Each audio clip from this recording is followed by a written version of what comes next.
जय हिंद दोस्तों, एक बार फिर से आपका स्वागत है एक नई वीडियो में। और हमारा क्या चल रहा है, हमारी पहली क्लास हो चुकी है। मैथ्स के प्रैक्टिस सीरीज चल रही है हमारी ये, जो कि सीटेट, ईपीटेट, रीट, एमपीटेट कोई से एग्जाम हो आप लोगों के लिए सबसे बेस्ट क्लास होने वाली है। और इसकी पहली क्लास हो चुकी है। हमारा चल रहा है नंबर सिस्टम। क्या चल रहा है? नंबर सिस्टम के कुछ क्वेश्चन हमारे हो गए हैं और तो अगली क्लास में हम आगे बढ़ने वाले हैं। ठीक है, तो हमारे कितने क्वेश्चन हो गए थे तो उसके आगे अपन देखते हैं। ठीक है भाई, चलिए ये क्वेश्चन आप लोगों को होमवर्क में दिया था घर के लिए, तो सब लोगों का इसका हो गया होगा, है ना। एक बार फिर भी आप लोगों को दिखा देते हैं क्वेश्चन का क्या आंसर है।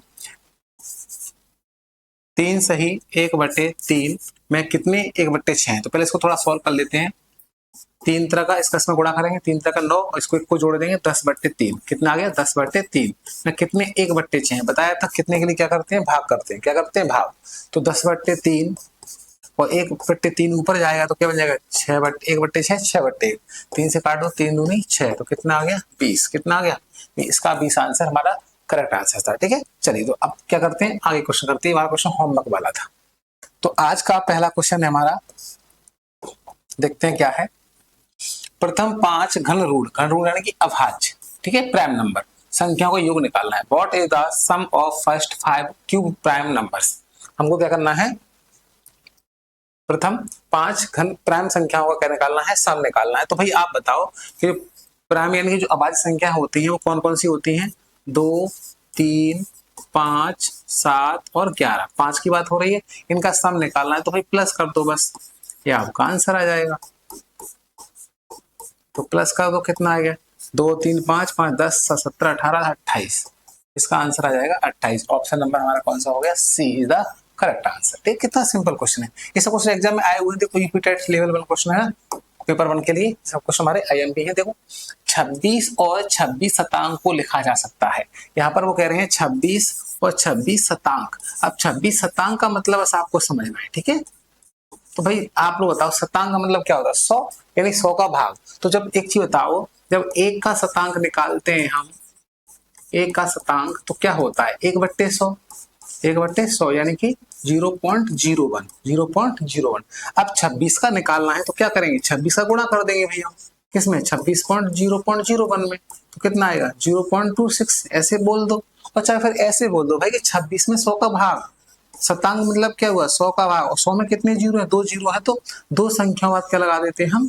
पॉइंट लगा देते हैं। ठीक है भाई, तो इतना ध्यान रखना है आपको। 26 का शतांक मतलब क्या हुआ? 0.26। अगर कोई नंबर का आप शतांक बोलते हैं, आपसे बोलते हैं, मान लो ऐसे 15 का बोलते हैं, तो कितना हुआ? 0.15। शतांक मतलब क्या है? 2 जीरो। ठीक है, 2 जीरो से क्या पॉइंट लग जाएगा? 2 जीरो को भाग देते हैं यहाँ पर, मतलब 100 का भाग देते हैं। अब यहाँ पर कह रहे हैं 26 और 26 का शतांक।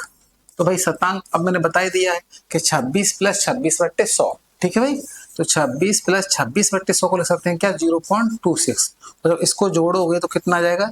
26.26। ठीक है, जोड़ना तो आपको आता ही है। 26 और 0.26 है ना, इसको जोड़ोगे, सॉरी यहाँ पर देखते हैं 26 और कौन सा है यहाँ पर, ये मान लो। ठीक है, और ये कौन सा है? 0.26 को जोड़ोगे तो कितना आएगा? 62.62, यानी ये आपका आंसर आ जाएगा 26.26। ठीक है, चलिए अगला क्वेश्चन देखते हैं। 0.125 की पावर है हमारी 2/3, और इसका हमें क्या वैल्यू फाइंड करनी है? इसकी वैल्यू हमको बतानी है। तो देखो इसको सॉल्व करने का सिंपल तरीका है भाई। 0.125 है ना, इसको हम लिख सकते हैं क्या? 0.5 का होल क्यूब। बस ये आपको पता होना चाहिए। क्यों? क्योंकि 0.5 इंटू 0.5 करोगे 3 बार तो हमारा कितना आएगा? 0.125 आएगा। क्यों? क्योंकि 5 की पावर 3, 5 की घात 3 जो होता है वो 125 होता है। अब यहाँ पर क्या है? 3 अंकों बाद पॉइंट, इसलिए यहाँ पर क्या जाएगा? 0.5 का क्यूब हो जाएगा हमारा। ठीक है, 0.125। तो ये आपको ध्यान रखना है। और इसकी पावर पहले से कितनी है? 2/3, तो पहले से ही है। 3 से 3 कैंसिल हो जाएगा यहाँ पर, तो बचेगा 0.5 का स्क्वायर। क्या बचेगा?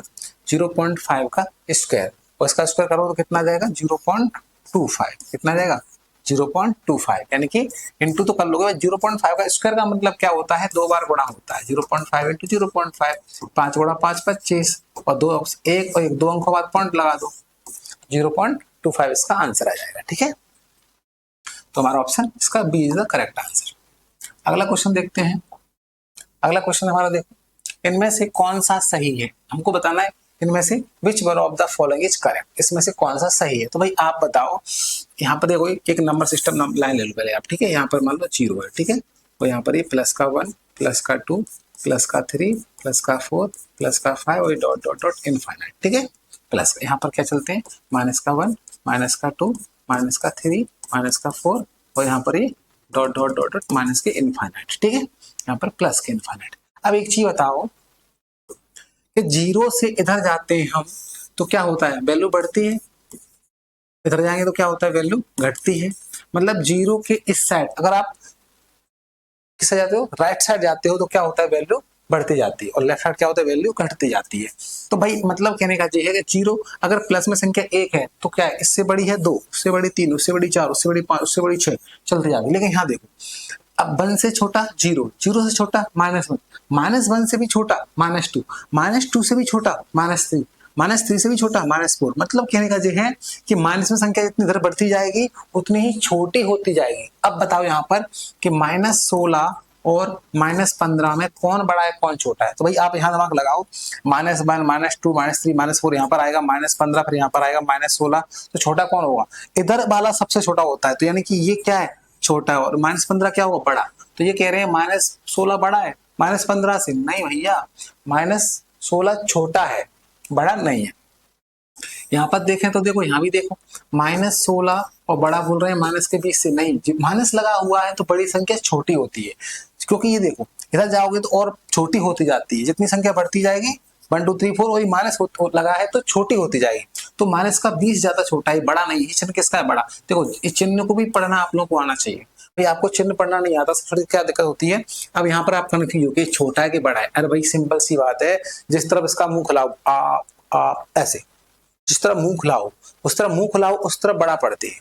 अब देखो जिस तरह मुंह बंद है उस तरह छोटा पड़ते हैं। तो देखो इसका मुंह इस तरफ खुला है, अब इस तरफ खुला है तो ये क्या है, ये बड़ा है, उधर वाला क्या है, छोटा है। इसका मुंह इस तरफ खुला है तो इसको बड़ा पड़ेंगे, जिस तरफ मुंह खुला होता है वो उसको बड़ा पड़ते हैं, ठीक है। तो यहाँ पर क्या ये भी गलत हो गया, क्योंकि -20 बड़ा नहीं है, -20 तो छोटा है। यहाँ देखते हैं -16 बड़ा है 1 से, -16 बड़ा है 1 से, ये कैसे हो सकता है, संख्या माइनस की है, माइनस की 0 से क्या होती है, छोटी होती है, प्लस की है वो 0 से बड़ी होती है, तो बड़ी कौन सी, 1 आपकी बड़ी हुई। अब यहाँ पर देखते हैं -16 और ये कह रहे हैं छोटा है -3 से, या बोल दो -3 बड़ा है 16 -16 से। जिस तरह मुंह खुलाओ उसको बड़ा पढ़ो, जिस तरह मुंह बंद है उसको छोटा पढ़ो। आप इसको दो तरफ से पढ़ सकते हो, -16 छोटा है -3 से, या -3 बड़ा है -16 से। तो ये बिल्कुल सही है। देखो -3 बड़ा है, -16 क्या है, और छोटा है। भाई -3 तो यहाँ आ गया ना, ठीक है, -16 इधर आ जाएगा, मतलब ये और छोटा हो जाएगा। तो -16 छोटा है, -3 क्या है, बड़ा है। तो हमारा ऑप्शन क्या होगा, D is the correct answer, ठीक है। बात समझ आ गई। तो ये आपको अच्छे से ध्यान रखना है कि संख्या बड़ी हो लेकिन माइनस लगा हो तो संख्या उतनी ही छोटी होती है। पाई क्या है, अब भाई पाई के वैल्यू आपने पढ़ी है कि भाई 3.14 होती है, बट ऐसा नहीं है। ये वैल्यू क्या है, क्वेश्चनों को सॉल्व करने के लिए मान ली गई है, में ना ये क्या एग्जैक्ट वैल्यू नहीं होती, 3.1 वही चलती जाती है। तो पाई की वैल्यू कितनी होती है, 22/7। तो भाई जब इसका भाग दोगे तो ये वैल्यू कभी खत्म ही नहीं होती है, ये चलती ही जाती है, चलती जाती है। इसलिए इसको हम क्या बोलते हैं, अपरिमेय संख्या। क्या होती है, अपरिमेय संख्या होती है। तो क्या होती है, अपरिमेय संख्या। तो pi is a rational number, ये आपको याद रखना है अच्छे से, ठीक है भाई।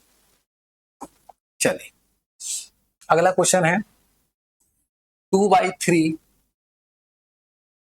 + 4/5। इसका हमें क्या करना है, सम प्लस करना है भाई। तो इसमें क्या दिक्कत है भाई, एलसीएम ले लो। 5 और 3 का एलसीएम कितना आता है, 5 3 15 है ना। इसका इसमें डू करो तो 5 दूनी 10, इसका इसमें करो तो 4 3 12, ये आ गया 22/15। इसमें देख लो ऑप्शन 22/15 कोई सा भी नहीं है, मतलब इसने भाग दे दिया, भाग दे दो। 15 × 15, यहाँ बचे 7 शेषफल और बट्टे भाजक। तो भाज्य बराबर भाजक गुणा भागफल शेषफल। तो यहाँ पर भागफल हो गया, यहाँ पर क्या है, शेषफल और नीचे भाजक। तो एक सही, ये आपका ऑप्शन आ गया टी, एक सही 7/15, ठीक है। भाग देकर हमने लिख दिया है। अगला क्वेश्चन देखते हैं। चलिए 4 - 1/7, 4 - 1/7 को आपको सॉल्व करना है। तो यहाँ भी कुछ दिक्कत नहीं है। 4 - 1/7, यहाँ पर 1 में ले सकते हैं एलसीएम। तो 1 और 7 का एलसीएम 7 आ गया, 7 × 4 7 × 28, 1 × 1 1 पे आ गया 27/7। 27/7 इसमें ऑप्शन में कहीं नहीं है, तो 7 का भाग दे दिया होगा। 7 × 21, यहाँ बचे शेषफल 6/7, 3 सही 6/7, यानी कि ऑप्शन नंबर हमारा क्या हो गया, सी इज द करेक्ट आंसर, ठीक है। आशा करते हैं आपको वीडियो पसंद आया होगा। तो अगर आप चैनल पर पहली बार हैं तो चैनल को सब्सक्राइब जरूर कर लें और सब लोगों को शेयर करें। तो मिलते हैं क्लास में। धन्यवाद।